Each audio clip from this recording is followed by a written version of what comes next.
This is Learn from Others, where we interview a cross-section of successful individuals so you can learn from their experiences, achievements, and even their mistakes. We ask 4 questions that will educate and inspire. Greg Stanley will be your guide as we join our guest on a journey from adolescent daydreaming to success in today's world. Join us on this adventure as we learn from others together. Welcome to Learn from Others, where we help others succeed by sharing success. I'm very excited to introduce our special guest today, Chad Peterson. Chad, how you doing today? Hey, I'm doing great. Thanks for being on your show. Yeah, no problem, man. I appreciate it. Well, before you tell us what you're actually doing today, if you would, could you tell me, what did you want to be when you grew up? Well, if I'm honest, I didn't really entirely know, but eventually I grew into the thought of wanting to be a pilot. And the reason that I wanted to do that is just, it was like my little boy dream, you know, whether you want to be in a fire truck or you want to be in the military or whatever. I wanted to fly planes, and I ultimately got there. I ultimately flew planes. I became a pilot, became a commercial pilot, and I lost my job in 9/11, which, most of your audience probably wasn't around during that time, but, when those towers fell and the Pentagon got hit, the aviation industry took a pretty good hit. So the dream that I pursued was no longer available, or at least for a long time until it would come back. Right. That's really interesting. A couple different things there. First off, that you didn't know what you wanted to be when you grew up, which I was right there with you. I don't think I gave it any thought when I was a little kid, so I don't know what was wrong with me there. And then the fact that you did succeed in something as cool as being an airline pilot, and then to have that end, unexpectedly with 9/11. And I know we're in the midst of COVID-19 right now, and the airline industry is going through something very similar. So I'm sure there will be some pilots kind of facing what you faced a number of years ago. Would you agree? Yeah, for sure. And, to highlight a little bit on the not knowing what you want to do, I think that's quite normal. But with my kids, I ask that question, and I'm not expecting them to know. But when I look back on my childhood, I can't remember people asking me that. Hey, what are you going to do whenever you're older? And so I think it's a good question to ask kids, even if they don't know the answer, at least ask them. Right. Because maybe it'll spark some thoughts. But yeah, the airline industry is in the tank right now.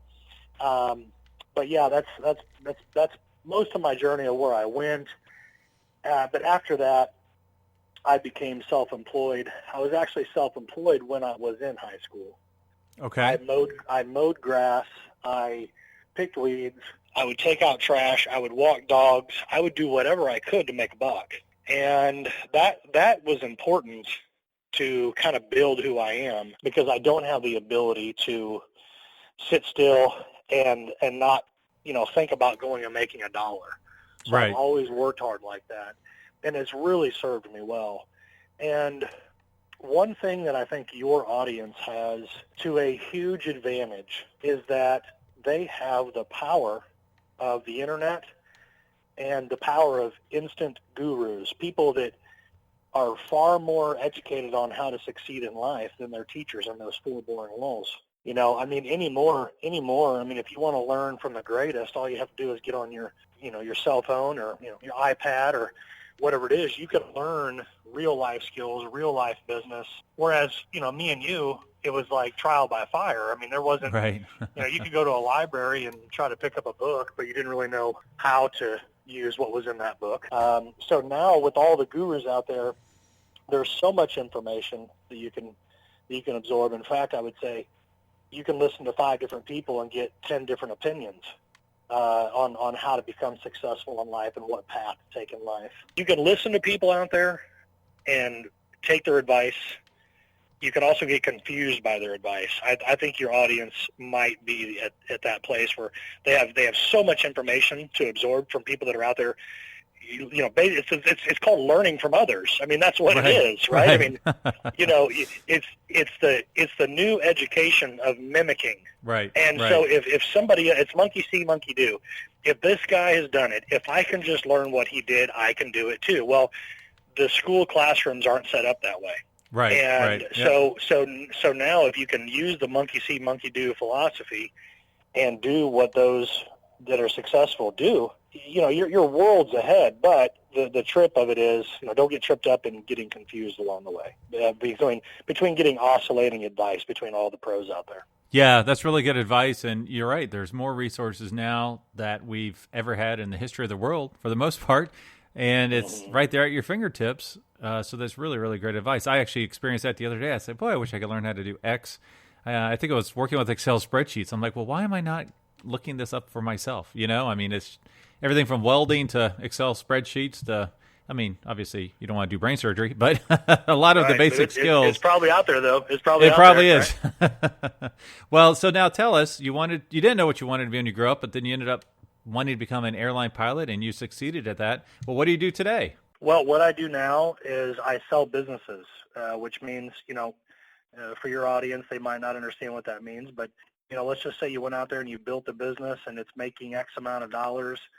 There's a value in that business, and I can sell that business for a pretty good return. So that's what I do now. I help people buy businesses, and I sell people's businesses. Wow, that's really amazing, because I find what you do fascinating. So if you would, walk us through that. After 9/11, you're without a job as an airline pilot. What was your next step? Like, where did you go to, and how did you decide to do what you do today, and how did you get there? Well, I didn't know what I was going to do, but at the time, the mortgage business was booming, and the level of qualifications or licensing to get in it at that time was pretty low. In other words, in order to get into the mortgage business back then, you needed just a little bit of money. You needed to get your license, just some basic things, and you could be up and running. And I did the monkey see, monkey do thing. I learned from others. I went to a friend of mine. I learned how to sell a mortgage. I didn't know everything, and you don't need to know everything. A lot of people won't take action because they don't know everything. And you've got to take action, even if you're nervous or you're anxious, or if the workload seems too high for you at the moment, or if you're too stressed out because you think you can't keep up, or because you don't have enough skill set or whatever. You've got to keep pushing, because whenever you push, that's where you really learn. And so that's what I did. Monkey see, monkey do. I learned from a friend, and then I went off on my own, and I started a company just with me. And I started with a couple friends, they said they wanted to do this, that, and the other, but then whenever it came down to it, the real hard work, they were out. So Right. It was me in a 4-person office, because they weren't going to make the phone calls, they weren't going to put in the time. And you'll find that there, if you want to be successful, you got to be the one who just figures it out and just doesn't quit. You've got to keep on going. I think that's with life anyway. Right. Agreed. Yeah. That's with your fitness, which I'm slacking on right now. I mean, I'm doing okay, but you can't quit. That's with your personal relationships. You got to be intentional. You can't quit. You have to do all you can to push forward and be successful. So in business, I think that hard work creates luck. Right. And if you're not passionate about what you're doing and you're working at it, you probably won't be successful. But regardless, you can overcompensate and work hard and find luck and find stride. And that's what I did. I'm not any better than anybody. I'm not smarter than anybody. I'm not faster than anybody. I just worked really hard and wouldn't give up, and was very intentional about what I was doing, because unless you're that excited about it, it won't be. Right. Now, if you would, walk me through like your first week on the job, or your first contract to sell a business. Like, what was that initial conversation like with them? Because obviously you hadn't had experience doing that before. Everybody's got to make the big first step. So how did that go? What was the type of business, and how did you get them as your first client? Well, there's a caveat there, though. I had, by the time that I started doing what I'm doing now, I had built and sold several of my own companies. In fact, I didn't want to do it, but I'm actually doing it again now. I'm building 2 companies right now, reluctantly, but there's a backstory there. But no, I had built and sold my own companies, and so I knew how the process worked. So all I did was learn from my experiences, and then I created my own brand of doing it and my own way of doing it. So it wasn't like I just started out of the gate with, just a prayer. I had already been there before, and I opened up my company. I got a website, business cards, and really just a phone call list. That's all I had. I had a phone call list, a computer, business cards, and a very basic website. And I started dialing 60, 70, 80 people a day, calling business owners rather, and saying, hey, I'm Chad. This is what I do. Have you ever thought about selling your business? And that's where the conversation started. And then, of course, I put a suit on. I go visit them, let them know that I'm going to do what I say I'm going to do. And then you just got to follow through. Now, when you called people, were you focusing on a specific industry or channel or mom and pop shops or retail or chains, or what was your focus at first, or were you kind of, looking broad? Well, there's no real focus. I mean, I would call anybody that was self-employed that was making a certain amount of dollars.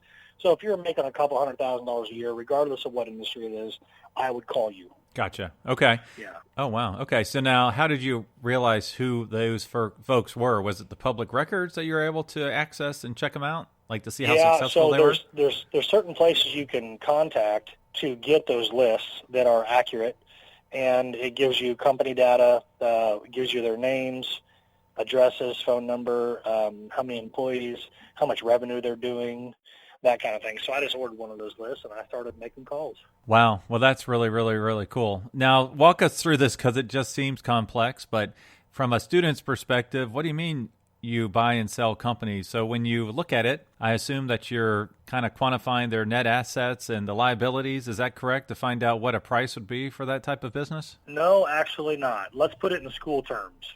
Sure. Let's just say you have 2,000 people in a school. It doesn't matter how many chairs and desks and computers and beakers and lab equipment and art equipment and balls. It doesn't matter. What matters is how much money those 1,000 students provide to that school. Okay.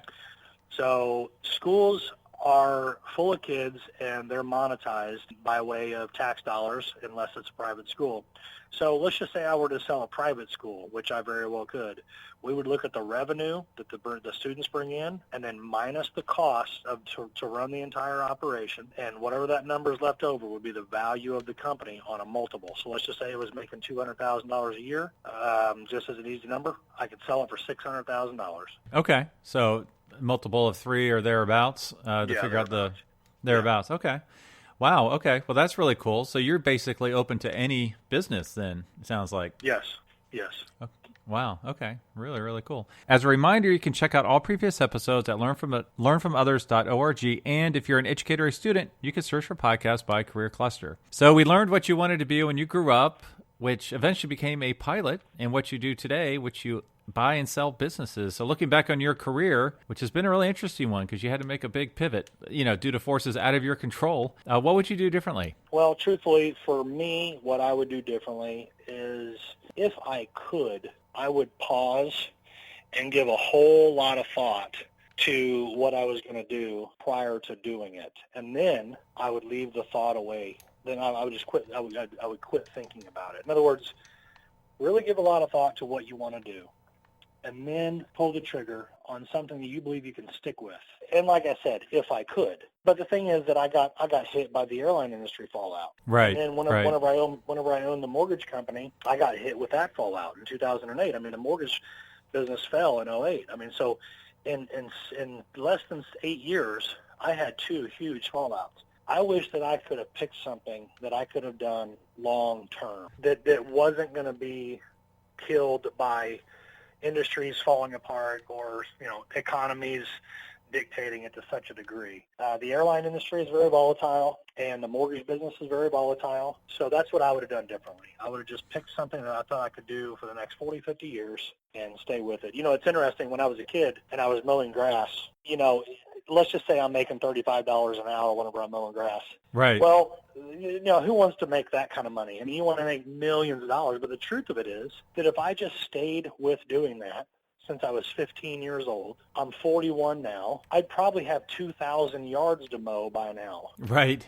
Yeah. You know, if you just don't quit and you keep going, guess what? Mowing grass isn't going away. It never will. Yeah. Yeah. You know, yeah, you could say you want to be a brain surgeon. Yeah, well, that's not going away either. What I'm saying is if you can pick something that will last a long time and it's not going to be killed by industry and it's always going to be there, or it's not going to be outdone by technology, go ahead and pull the trigger, commit to it, and don't get distracted by anything else, especially being distracted by the education system, which I don't believe in. So most people that I know that are successful, you know, number one, you never hear about their high school degree, number one. Right. Okay? If you want to talk about the major successful, you're not going to hear about their high school degree. If you want to hear from the mega successful, you're never even going to hear about their college. What has everything to do with it is a passion within, something you see and you believe in that you can get behind and pursue relentlessly. Pick what you want to do. Don't think that college is going to be the answer. Make passion being your answer, and make commitment being your resolve. That's what I would tell myself and other people. Yeah, you know, you're one of the few guests I can ask this next question. So you've already had seismic shifts in the industry you are working on that caused you to change career paths unexpectedly twice. Yeah. What are your thoughts on your current role, buying and selling companies with this COVID crisis we have going on? Do you feel like it's sustainable? And if so, why? It is sustainable. Billions and billions of dollars of businesses will be sold regardless of the market. Yeah, we're in weird times right now. I really can't tell you what kind of market it is, one way or the other. I can't say it's a buyer's market or seller's market. It's a market of uncertainty right now, so people are holding off. That's not going to last forever. I've got a closing tomorrow. Just sold a trucking business. And I've got a industrial tank manufacturer that is going to be selling. I've got a pool service company that's going to be selling. So these things are not going to go away. And as soon as the fear and uncertainty gets out of the way in the market, we'll get back to business as usual. Yeah. So has it changed your evaluation of these companies? Do you look at, instead of looking at maybe an annual number, are you looking at, how's it been the last 6 weeks? Like if they have enough resources to make through such a challenging time, or has it not really affected the calculations? A lot of companies are going to perish. Yeah. A lot of restaurants will perish. A lot of companies will fall. And basically, if you weren't very strong going into this, if you didn't take the proper steps prior to this to have a war chest of money, so to speak, you're not going to survive it. What's going to happen is this thing's going to slowly open up. In other words, the government's going to say, yeah, let's go ahead and open up. But that doesn't mean that the people are just going to be right back to business as usual. People are going to be very cautious, reluctant to be out as much. And so we're not going to see the numbers that we were, say, last year in business. That will affect their value, and what it's going to affect more than anything is their bankability. So if we evaluate a company, let's just say it's worth $1 million, but this year they got hurt with COVID, so it's down to, let's just say they're down to a value of $800,000. Right. Well, the bank has to sign off on that. The bank is the one that has to say, yes, this is worth $800,000. Now, a person could say, you know what, that was just COVID. That's then. This is now. No big deal. It's still worth $1 million. But the bank will say, from a pure numbers perspective, because that's how banks are. They're very linear in their thinking. They're only going to lend on what it's worth today. So right. from a banking perspective, they're going to be hamstrung by this market shift. Wow. Okay. Yeah, I do find your business very interesting, as you can tell. So I really appreciate the details there. So, yeah, let's talk to the student who wants to do what you do. What advice would you give them? Is there a typical career path to what you do? Oh boy, I asked my gal this, about my own son, if he could do what I do, and her answer was no, because it takes a lifetime of trial and error in business and marketing and running a business and selling a business, and you got to understand finance and banking and all that. So if I'm shooting you dead straight, I don't think that I don't think that many of your listeners would have a clear path to be able to go do what I do, frankly. There's a lot to it. It would probably take 15 years or so of real boots on the ground experience in business in all areas to be able to bring that to the market and earn the trust of clientele to be able to handle selling a multi-million-dollar business, because you have to know all angles of it. And so I think it'd be pretty tough to do what I do. But if they did want to try, I would tell them to get a job at a bank, understand how bank loans work. I would tell them to be a salesperson of some sort, and then I would tell them to go apply at brokerage firms to be a business broker. And then I would tell them they've got to dial 80 to 100 people a day to build their book of business for better part of a year, and they've got to be able to live without a paycheck for 4 to 6 months minimum in order to do it. And so because of that, my industry is kind of protected. It's a hard business to get into, and there's not too many of us out there that really know what they're doing. And I am grateful and I'm appreciative of where I'm at, because I do have the experience to do what I do, and that's how I'm able to make the money that I make. But it's certainly not easy, and I would not have been able to do it without all my business experience in the past. Yeah. Now, would you maybe recommend that they become a business owner? Like if they wanted to pursue that as a way to learn all the different aspects of it? Is that a potential avenue? Sure. I would tell them to own a business or two. Okay. And really understand accounting, really understand banking, really understand contracts. And I would tell them to work closely with an attorney that specializes in business sales and learn as much from him as well. I mean, you just have to be pretty well diverse to be able to go do what I do specifically. Yeah, no kidding. Wow. Well, cool. Now, are there any current projects you're working on that you would like to share? Well, we've got a hot tub and spa distributorship for sale. It's $4 million. We've got a tank manufacturing company. I believe that's $2.7 million. I've got a simple little pool company. I think it's a pool service company for $220,000. Right. I'm selling a trucking company right now for $725,000. Various deals. I'm selling a roofing company for, I don't know, I think it's like $3.6 million. Okay. So yeah, just various things, just any business that's making good money, somebody wants it, because this is important for your audience.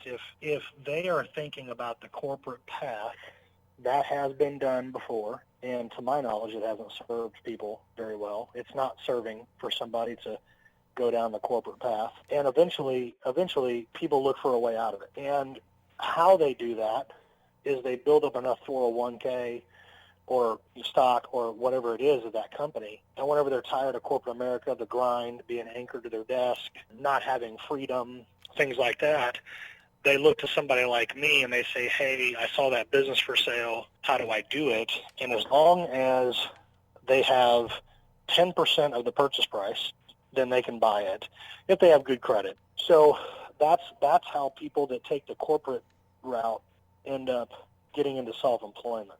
Well, and that's another angle. That's another, for your listeners. That's another way to do it, is become self-employed after you got some corporate experience.